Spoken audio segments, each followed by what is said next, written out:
Del Evangelio según San Marcos. En aquel tiempo los discípulos de Juan y los fariseos estaban de ayuno. Vinieron unos y le preguntaron a Jesús: «Los discípulos de Juan y los discípulos de los fariseos ayunan, ¿por qué los tuyos no?» Jesús les contestó: «¿Es que pueden ayunar los amigos del novio mientras el novio está con ellos? Mientras tienen al novio con ellos no pueden ayunar. Llegará un día en que se lleven al novio, aquel día sí que ayunarán. Nadie le echa un remiendo de paño sin remojar a un manto pasado, porque la pieza tira del manto lo nuevo de lo viejo y deja un roto peor. Nadie echa vino nuevo en odres viejos, porque revienta los odres y se pierden el vino y los odres. A vino nuevo, odres nuevos». Palabra del Señor. Gloria a ti, Señor Jesús. Es lunes, queridos hermanos. Siempre en la carta a los Hebreos, hoy en el capítulo 5, el autor hoy va entrando al tema central, que es el sacerdocio de Cristo, comparado con el templo. ¿Qué cualidades debe tener un buen sacerdote? Ante todo debe ser nombrado por Dios, no es que él se pueda arrogar este honor. Y Jesús no pertenecía a una familia sacerdotal. Si se quiere podemos decirlo, Jesús era un laico, según la religión judía. Él nunca se llamó a sí mismo sumo y eterno sacerdote, pero la comunidad cristiana sí, porque a nadie más que a él había dicho Dios: «Tú eres mi hijo, tú eres sacerdote eterno». Además, un sacerdote debe estar muy unido a los hombres y saberles comprender, ya que los representa en la presencia de Dios. Es un pontífice, es decir, el que hace de puente entre Dios y los hombres.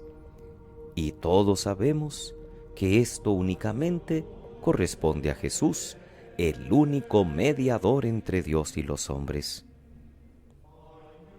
Por lo que toca a la cercanía de Jesús con nosotros, hoy leemos uno de los pasajes más impresionantes que se refieren a la pasión de Jesús.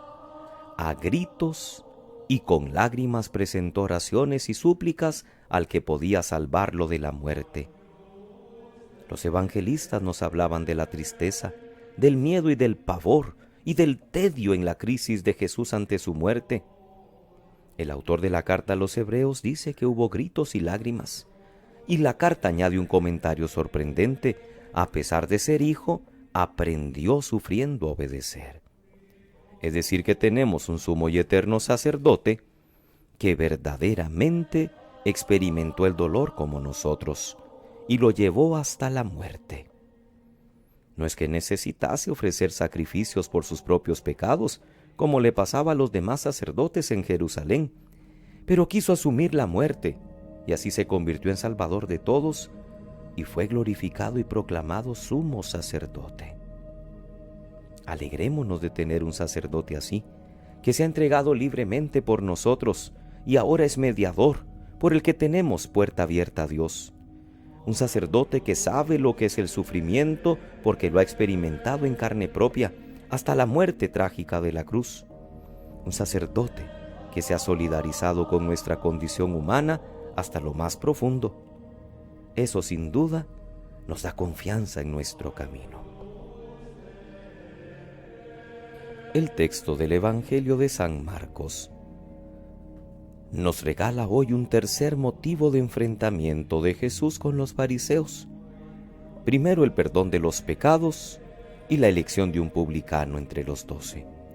Ahora murmuran porque los discípulos de Jesús no ayunan, y los argumentos suelen ser bien flojos, pero muestran la oposición creciente de los enemigos de Jesús.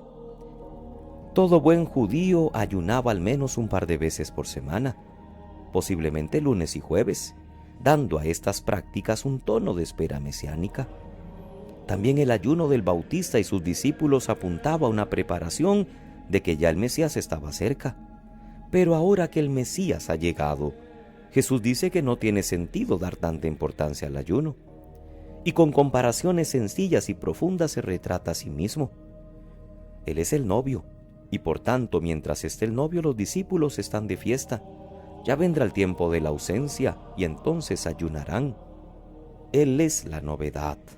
El paño viejo ya no sirve. Los odres viejos estropean el vino nuevo. Y lo que trae Jesús no es para ser acomodado simplemente en la tradición judía, porque Él ha venido a hacer nuevas todas las cosas.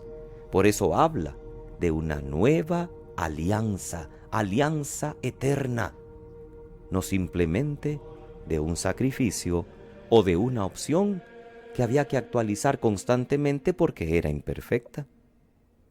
Han llegado los tiempos nuevos.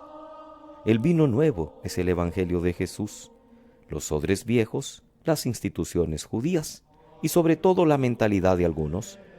Seguir la tradición, es decir, lo que ya se ha hecho, es más cómodo. Pero los tiempos mesiánicos exigen la incomodidad del cambio y de la novedad. Los odres nuevos son la mentalidad nueva, el corazón nuevo. Lo que costó a Pedro y a los apóstoles el aceptar el vino nuevo hasta que lograron liberarse de su formación anterior y aceptar la mentalidad de Cristo, rompiendo con los esquemas humanos heredados. Hoy el ayuno sigue teniendo sentido porque también nosotros seguimos aguardando al Señor en su segunda venida.